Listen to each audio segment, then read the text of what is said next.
Hello, hello, j'ai découvert un phénomène miraculeux qui s'est passé en Moselle, dans la commune de Sierck-les-Bains.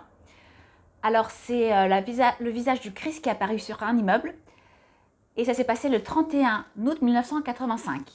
Alors, je vais vous expliquer en quoi ce phénomène est miraculeux et quelle est la portée symbolique d'un tel miracle aujourd'hui et quel est le message que Dieu veut nous faire passer aujourd'hui. Alors, je vais vous montrer la photo. Je vais vous montrer deux photos de ce visage du Christ apparu sur un immeuble. Vous voyez, il apparaît ici. Alors, je trouve que c'est vraiment flagrant, c'est vraiment anormal. Alors, je vais vous expliquer l'histoire. Il y a une autre photo ici sur l'immeuble, un peu plus globale. Vous voyez, elle est là. L'image, le visage du Christ qui est apparu. Donc, en fait, il y a eu une inondation dans cet immeuble, dans un appartement. Et un coiffeur, un soir, qui rentrait d'une soirée, le 31 août 1985, une soirée en Moselle. Hein. Il a regardé la façade de cet immeuble et il s'est rendu compte qu'il voit le visage du Christ, vous voyez. Donc il se dit, il a peut-être une hallucination, qu'est-ce qui se passe, etc. Il revient le lendemain matin et il voit effectivement que le visage est toujours là. Et à partir de là, ça va défrayer la chronique, on va en parler dans les médias nationaux, mais aussi à l'étranger. Et on va compter jusqu'à parfois 30 000 personnes par jour qui vont se recueillir devant cette image. Et ça va durer des semaines. Et pourquoi c'est miraculeux selon moi? Déjà, parce que le visage du Christ apparaît clairement dans une tache d'humidité. Alors, c'est vrai qu'avec le temps, en fait, en séchant, déjà le visage aurait dû disparaître. Sauf qu'en fait, ce qui est miraculeux et incroyable, c'est que ça fait quand même 40 ans que le visage du Christ est sur cet immeuble. Donc, c'est-à-dire que si vous vous y rendez maintenant, à Sierck-les-Bains, au nord de la Moselle, une petite commune de 1700 habitants, vous allez vous rendre compte que donc c'est dans la grande rue, vous verrez toujours le visage du Christ là-bas. Donc ça fait 40 ans que l'image est là, qu'elle est bien imprégnée, qu'elle est comme un peu tatouée sur le mur de l'immeuble, vous voyez. Et finalement, les pluies, les orages, les intempéries n'ont rien fait, n'ont pas effacé cette image. Et alors que cette tache d'humidité, je vous disais, aurait dû sécher depuis bien longtemps, cette image est toujours présente. Alors, c'est pour ça que je vous dis que c'est un phénomène miraculeux. D'autant plus miraculeux que je trouve que quand même qu'on voit le Christ, le visage du Christ c'est vraiment clair. Je trouve qu'on voit vraiment très bien. Parce qu'à titre de comparaison, il y a eu une apparition du Christ en Ukraine en 2009. Alors, les gens pensaient que c'est le Christ. Il y a eu beaucoup aussi de recueillements de vent, de croyants devant. Et vous allez voir la différence de l'image du Christ. Alors là, c'est en Ukraine en 2009. Alors pour eux, ça, c'est le Christ. Cette apparition, c'est le Christ. Alors là, moi, je trouve qu'ils vont vraiment loin, loin, loin pour détecter et pour identifier le Christ. Parce que vous voyez, comme je vous disais, en comparaison, il y a quand même une grande différence entre la Moselle et l'Ukraine, là, en 2009. Donc autant on peut voir un peu partout, il semblerait qu'on pourrait voir des apparitions du Christ un peu indéfini, etc. Et là, je trouve que c'est un peu pousser le bouchon un peu trop loin. Autant je trouve que c'est quand même flagrant ici, sur cet immeuble de Sierck-les-Bains.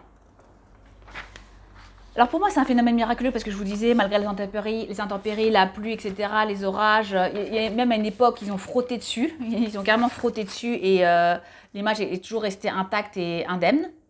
Et c'est surtout, je veux dire, si c'était une tache d'humidité, parce qu'elle s'est formée sur une tache d'humidité, je veux dire, avec le temps, la sécheresse, etc., l'humidité, l'eau sur la façade d'un immeuble s'évapore et je veux dire, tout disparaît. Et ce qui n'est pas le cas de ce miracle, de cette manifestation très étrange de ce miracle.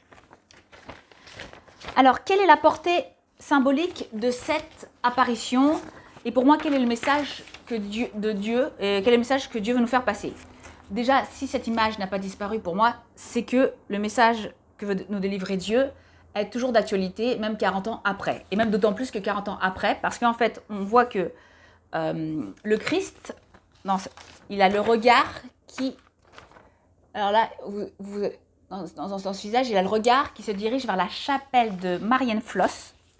Donc c'est... Parce ce qu'il faut savoir, c'est que c'était une chapelle, en fait, c'était une chapelle attenante à un couvent qui existait depuis 1238. Donc d'abord, c'est un couvent qui appartenait aux cisterciennes, puis il a été un peu abandonné, et puis après, il a été repris par des chartreux, dont le fameux Adolphe Dessènes, qui était en fait le directeur spirituel de Marguerite de Bavière, qui était l'épouse du duc de Lorraine, à cette époque, en 1400, 1415.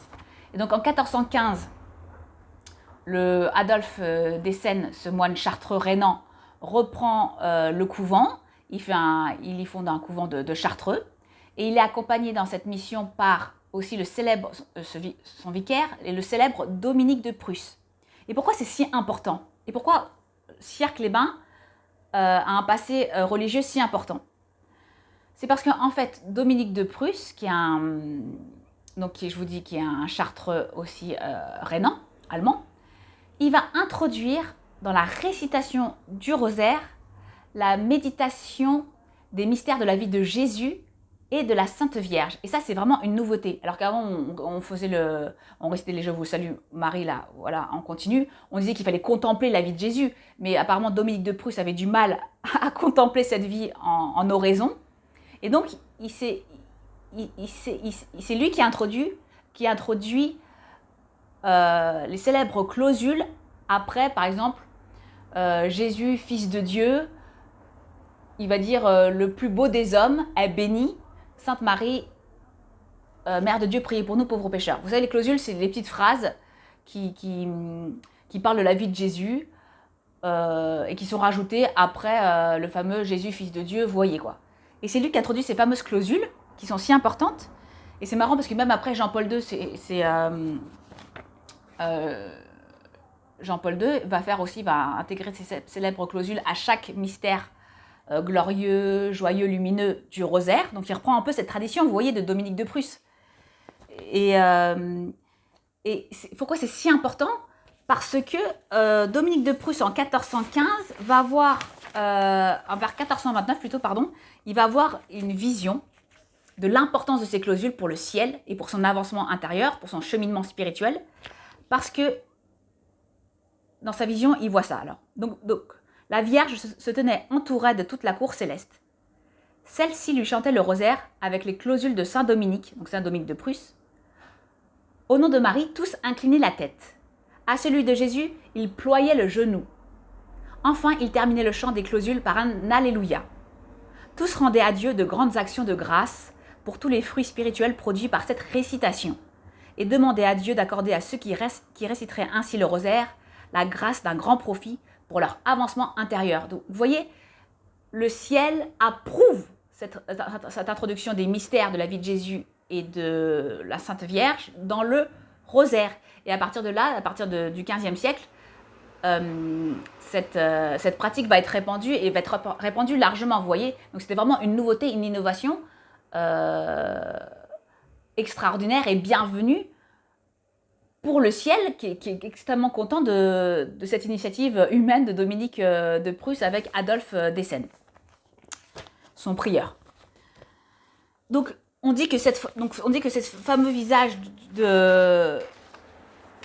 du Christ a son regard qui se porte vers la chapelle de Marienfloss, c'est-à-dire la chapelle de ce fameux couvent qui existait au XVe siècle avec Dominique de Prusse et Adolphe Dessènes, et qui regarderait cette chapelle. Donc ça voudrait dire que le message de Dieu, encore pour aujourd'hui donc, c'est que Dieu approuve et incite les croyants, les catholiques, à faire cette récitation du rosaire, méditer avec les clausules, vous voyez.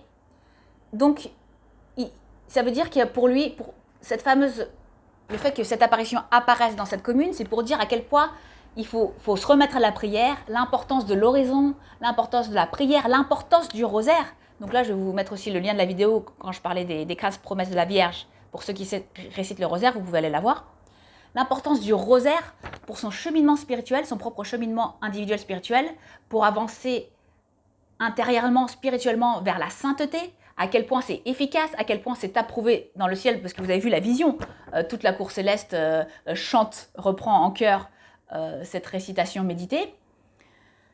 Et Et Dieu, encore aujourd'hui, ce visage en disparaissant pas, nous dit à quel point qu'il faut se remettre à la récitation du rosaire et que cette récitation du chapelet du rosaire est toujours d'actualité et toujours aussi profonde et fructueuse en termes de fruits spirituels pour votre vie, etc. Vous voyez? Donc le message de Dieu, il est de se remettre à prier ou de continuer à prier et de surtout ne pas oublier la Vierge et de faire cette fameuse dévotion au rosaire, à cette pratique du chapelet quotidienne, etc. Vous voyez? Donc c'est pas anodin en fait finalement que cette image, que cette apparition soit apparue à Sierck-les-Bains, qui est donc, je vous disais, juste à côté de la chapelle de Marienfloss, où de grands saints ont vécu, parce qu'on sait que Adolphe Dessène, je vous disais, le directeur spirituel de Marguerite de Bavière, c'était un grand sage, il était patient, etc. Il prie énormément. On dit que chaque jour, il entrait en extase, quoi. Vous voyez le haut degré de sainteté de cette personne. Pareil pour Dominique de Prusse, je vous disais, là, il a une vision, il avait beaucoup de visions. Et Marguerite de Bavière, qui était l'épouse du duc de Lorraine, qui en fait, à un moment, elle a été délaissée par son mari, et donc elle a pris l'habit et elle est devenue religieuse.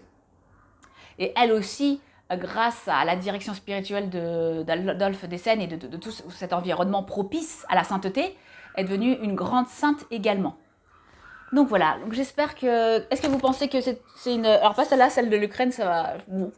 Est-ce que vous pensez que cette fameuse apparition est un phénomène miraculeux? Qu'est-ce que vous en pensez? Dites-moi en commentaire, ça m'intéresse d'avoir votre point de vue. Et je vous dis à bientôt.